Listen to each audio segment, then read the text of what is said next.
আমি এখন যেখানে দাঁড়ায় আছি এটা হলো নাটোর সুগার মিল। আর নাটোর সুগার মিলের সব থেকে সুন্দরতম জায়গা হলো আমার পিছনে। আহ, এটা হলো নাটোর সুগার মিলের সবচেয়ে সুন্দরতম জায়গা। আমরা যখন ছোট ছোট ছিলাম তখন আমরা যখন এই ঝর্ণা দেখতাম তখন আমরা ভাবতাম যে হ্যাঁ এখন চিনি তৈরি হচ্ছে, মানে যখন চিনি রানিং তৈরি হয় আমাদের একটা ধারণা ছিল তখন এই ঝর্ণা ছাড়ে। আসলে এই ঝর্ণাটা ওই জন্য ছাড়ে না, এই ঝর্ণাটা ভিতরে যত ব্যবহৃত গরম পানি আছে ওটারে ঠান্ডা করার জন্য মূলত এই ঝর্ণাটা ছাড়ে। তো দেখতে অনেক অস্থির, এই জন্য এটা হলো নাটোর সুগার মিলের সব থেকে সুন্দরতম জায়গা।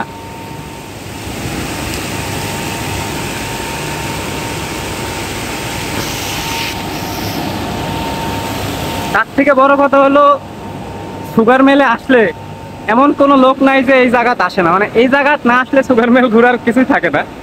ওই ভিতরে বড় বড় কলকারখানা, চিনি হচ্ছে, চিনি খাচ্ছে, চিনি খাওয়ার জন্য মূলত কেউ আসে না, বিশেষ করে আমি তো আসি না। আমি ঝর্ণা দেখার জন্য সবচেয়ে বেশি এই সুগার মিলে আসি।